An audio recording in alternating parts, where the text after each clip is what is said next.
जय श्री कृष्णा। स्वागत है आप सभी का हमारे चैनल पर। तो नए हैं तो सब्सक्राइब जरूर कीजिए। यहाँ आपको सारी कथाएं, सारे धार्मिक चीज़ें आपको मिलेगी।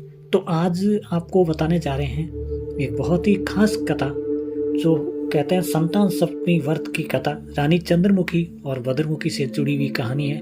संतान सप्तमी का व्रत भाद्रपद शुक्ल पक्ष की सप्तमी तिथि को संतान सप्तमी व्रत किया जाता है। ये व्रत महिलाएं अपनी संतान की लंबी उम्र के लिए रखती है। इस साल ये व्रत सितंबर में है और इस व्रत पे शंकर और पार्वती जी की पूजा की जाती है।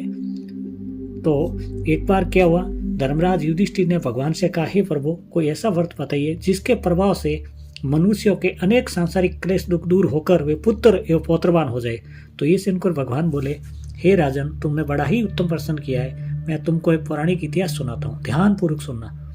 एक समय लोमस ऋषि ब्रजराज की मथुरापुरी में वसुदेव देवकी के घर गए। ऋषिराज को आया देखकर दोनों बहुत खुश हुए तथा उनको उत्तम आसन पर बैठाकर अनेक प्रकार से वंदन और सत्कार किया। फिर मुनि के चरणोदक से अपने घर और शरीर को पवित्र किया। वह प्रसन्न होकर उनको कथा सुनाने लगे। कथा के कहते लोमस ने कहा कि हे देवकी, दुष्ट दुराचारी पापी कंस ने तुम्हारे कई पुत्र को मार डाले हैं, जिसके कारण तुम्हारा मन दुखी है। इसी प्रकार राजा नहुष की पत्नी चंद्रमुखी भी दुखी रहा करती थी, लेकिन उसने संतान सप्तमी का व्रत विधि विधान से किया। तो ये सुनकर देवकी ने हाथ जोड़कर कहा, हे ऋषिराज, कृपा करके रानी चंद्रमुखी का संपूर्ण वृत्तांत और इस व्रत का विस्तार सहित मुझे बताइए, जिससे मैं भी अपने इस दुख से छुटकारा पा सकूं। लोमस ऋषि ने कहा, हे देवकी, अयोध्या के राजा नहुष थे। उनकी पत्नी चंद्रमुखी बहुत सुंदर थी। उनके नगर में विष्णुगुप्त नाम का एक ब्राह्मण रहता था। उसकी पत्नी का नाम भद्रमुखी था। वह भी बहुत सुंदर थी। रानी और ब्राह्मणी में बहुत प्रेम था। एक दिन दोनों सरयू नदी में स्नान करने के लिए गई। वहां उन्होंने देखा कि बहुत सी महिलाएं सरयू नदी में स्नान करके निर्मल वस्त्र पहनकर मंडप के नीचे शंकर पार्वती की पूजा कर रही थी। तो दोनों ने उनसे पूजा कर रही पूछा तो उन्होंने बताया कि ये हम संतान सप्तमी का व्रत कर रहे हैं। ये सुनकर रानी और ब्राह्मणी ने भी व्रत करने का संकल्प लिया और वापस घर आ गई।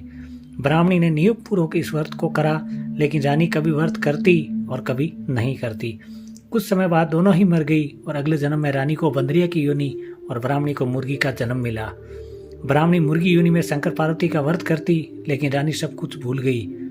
थोड़े समय बाद दोनों ने देह त्यागी। अब 30 से जन्म में मनुष्य योनि मिली। ब्राह्मणी ने ब्राह्मण के घर कन्या का जन्म लिया। उसका नाम भूषण देवी रखा गया और उसका विवाह गोकुल के ब्राह्मण अग्निशील से किया गया।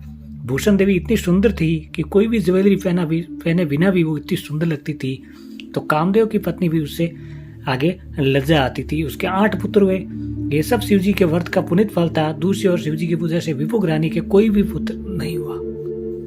ये निसंतान और दुखी रहने लगी।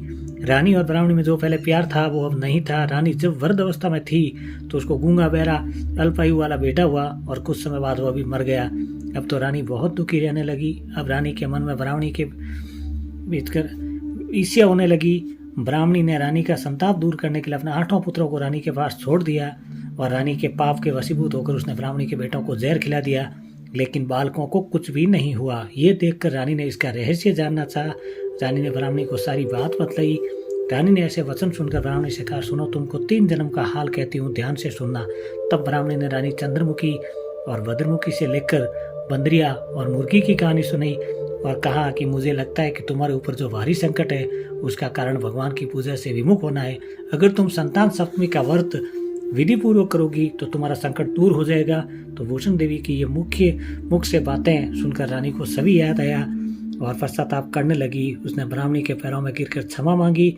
उस दिन से रानी ने नियम पूर्वक व्रत किया और इस व्रत के प्रभाव से रानी को संतान सुख मिला।